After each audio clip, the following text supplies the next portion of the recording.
In 1991, Sonic the Hedgehog was released, and after its instant success, Sega needed to capitalize off of it. TV shows were made, merchandise, console bundles, and the biggest deal of all, the sequel.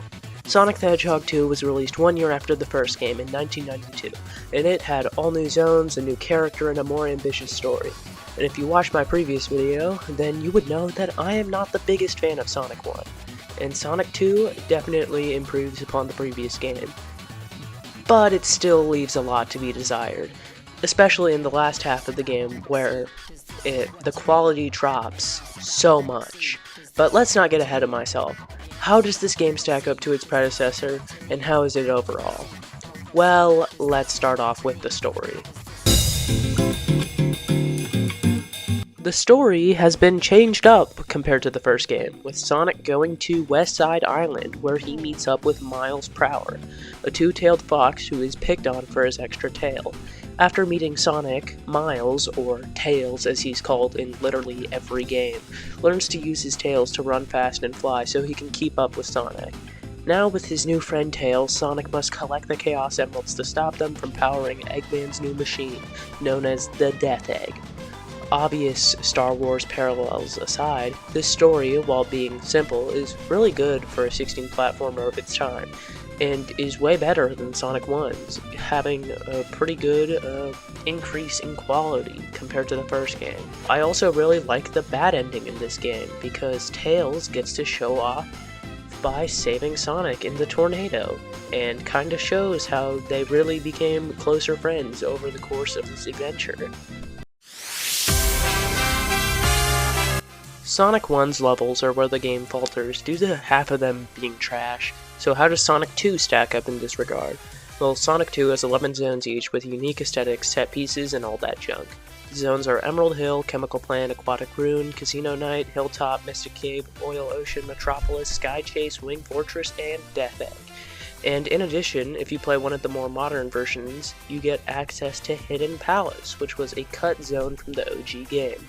Unlike Sonic 1 though, you get different characters to play as. Sonic is back, but he gets the addition of the Spin Dash, which is an amazing new move to help you get to top speed quickly, and is one of the best additions they could have made. It's such a good addition that it's still in the modern games to this day, along with appearing in things like the movies and TV shows. You also get to play as Tails, who in the original game plays identically to Sonic. But in more modern versions of the game, you get to use his flight. The last playable character is Knuckles, because although he wasn't introduced in this game, if you attach Sonic and Knuckles to a Sonic 2 cartridge, then you get to play as Sonic 2 and Knuckles, where you play through the game as Knuckles, which is pretty cool. The levels themselves are pretty good for the most part. We start off the game with Emerald Hill, which is a nice starter level. If you're new to the game, it could probably take you a decent bit to get through, but if you're skilled enough, you can get through in like 30 seconds. It is basically Green Hill, but just a bit more boring design-wise. Chemical Plant is an amazing second level that takes the philosophies from the first game and rolls with it. There are giant ramps for you to roll down and pick up speed, and there are tons of shortcuts you might miss on a first playthrough. On top of that, there's a challenge with the rising water sections that completely can be skipped if skilled enough. Aquatic Ruin is one of the best water levels in the classic series because if you're good enough, you don't have to touch any of it. It also has some pretty cool traps that fit with the theming. Casino Night is really cool in my opinion. Casino levels are really fun if done right, and this one is close to perfection. Sonic was meant to be used as a pinball, and shooting yourself around pinball boards and bouncing around bumpers is insanely fun. Hilltop is another amazing zone with great sections where you have to outrun rising lava. On top of that, they brought back the seesaws from Starlight Zone, and that's one of my favorite gimmicks from Sonic 1, along with Hilltop being one of my favorite themes from the entire classic series. Next is Mystic Cave Zone, which is another great zone with a cool maze-like layout, with different vines and bridges you can use to progress. And in the modern versions of this stage, by falling into a pit, you get taken to Hidden Palace, which is kinda cool. There's a decent amount of speed, but there's also a lot of trekking through water. However, the fact that it's even here at all is insanely cool. After this, however, the game kinda goes downhill. Next is Oil Ocean, which is a terrible zone that feels slow and boring. The whole stage is surrounded by oil, and when you fall into it, it slows the pace to a crawl. Also, on top of that, almost all the gimmicks in the stage require you to slow down, which kind of just stops the flow in its tracks. Metropolis, however, should be considered a criminal offense. The stage is terrible, with tedious music to make you feel like you're in hell, repetitive design, and terrible enemy placement. And not only that, but this is the only stage in the game that has 3 full-length acts. Every other stage has 2, not counting Hidden Palace. Why would they pick the worst stage in the game to have 3 acts? On top of that, it's not like the stages are short either. Metropolis is probably one of the longest stages in the game.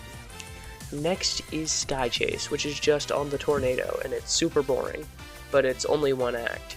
However, even though it's 1 act, it's a sleep-inducing one because there's almost nothing to do, and there's also no way to speed it up as it's all an auto-scroller. Next is Wing Fortress, which is the first decent zone in a while. Platforming up high in the clouds is pretty fun. On top of that, there are some pretty cool gimmicks thrown in there. However, the boss is pretty terrible. But this stage is also only 1 act. Lastly is the Death Egg, and this is actually pretty fun. It's just a boss fight, but you fight against Mecha Sonic, which is really easy, and then you fight against the Death Egg Robot, all without any rings. The Death Egg Robot is probably the hardest challenge in 2D Sonic games. While I do think it's fun once you know what you're doing, there's almost no indication on when it's safe to hit. However, I still do think it's a pretty fun challenge once you figure it out. Then there are special stages, and these are insanely improved over Sonic 1's.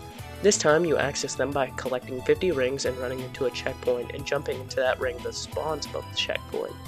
The stages take the form of a half pipe, with you having to collect a certain amount of rings to collect, with the threshold getting larger and larger until you get the Chaos Emerald. They are pretty fun, but they're still not perfect.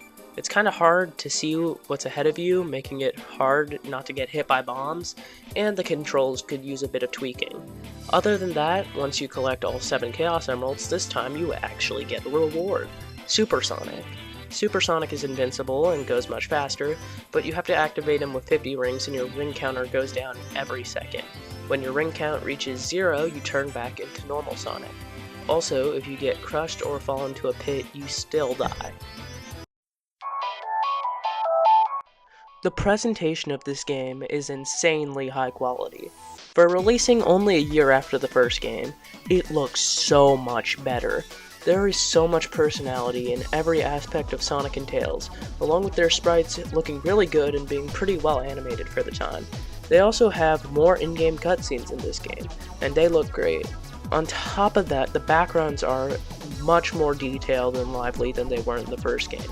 And I don't really want to undersell that. I mean, comparing the background of something like Green Hill to something like Metropolis Zone, the difference is kind of insane. On top of that, the soundtrack is amazing, with the exception of Metropolis. Every song is really good. Some of these tracks are just as iconic as Sonic himself.